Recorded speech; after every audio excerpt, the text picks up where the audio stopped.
Hello दोस्तों। आज के इस वीडियो में हम यूपीएससी के जीएस पेपर 4 एथिक्स के बारे में डिस्कस करेंगे और उसमें भी एक ही हम टॉपिक को समझने की कोशिश करेंगे known as the value system. Value system, क्योंकि वैल्यू को समझना और वैल्यू के अंदर बहुत इंटीग्रिटी की वैल्यू आती कहाँ से है, आखिर प्रोसेस क्या है, इन चीज़ों को हम वन बाय वन करके इसी वीडियो में हम समझेंगे। The word of the cognition का मतलब है बिलीफ, जिसको to hold to be the true, जिसको हम ये मान के चलते हैं कि वो चीज़ सत्य है। यानी कि अगर हम देखें तो हमारे बिलीफ भी दो प्रकार के होते हैं, एक जो पेरिफेरल होते हैं, दूसरा कोर होता है।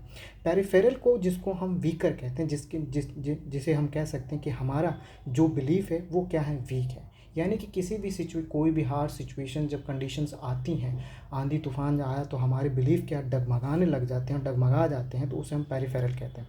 वहीं अगर हम कोर की बात करें, किसी भी हार्ड सिचुएशन के अंदर जब हमारे बिलीफ हमारे संग दृढ़ता से खड़े रहते हैं तो वो कहते हैं, उसे हम कोर बिलीफ कहते हैं। जब इसी कोर बिलीफ के अंदर हमारे जब इमोशन जुड़ जाए तो वो हमें एक वैल्यू देते हैं। इन वैल्यू का इनकलकेशन होता है through process, family and education के थ्रू। तो पहला हम देखते हैं process of the value inculcation किस तरह होता है। जब आप किसी वैल्यू को मानते हैं, उसको ओबे करते हैं, तो उसके चलते या तो आपको रिवॉर्ड या पनिशमेंट होगा। फिर आप एक अच्छे लड़के बनेंगे।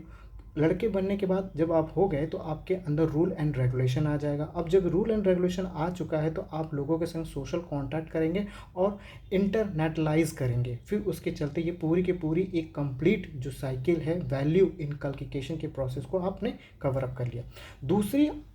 दूसरा इंपॉर्टेंट इसी के अंदर आता है कि वैल्यू को इनकलकेट करने के लिए फैमिली का क्या रोल रहा, क्योंकि फैमिली क्या कहती है, वो फैमिली ही है जो हमें, क्योंकि हम कहते हैं कि हम अपनी फैमिली से सीख कर आए। यानी कि जो learning from our the family से सीखते हैं, वैल्यू हम सीखते हैं, उसके अंदर वैल्यूज़ के अंदर ये चीज़ें सीख रही हैं। यानी कि फैमिली हमें लर्निंग सिखाती है, हमें रिस्पेक्ट करना सिखाती है, डिग्निटी एंड द लेबरस बनाती है, आपके दिमाग को, आपके किसी बिलीफ को क्लैरिटी देती है और पैम्परिंग एंड पनिशमेंट भी करती है।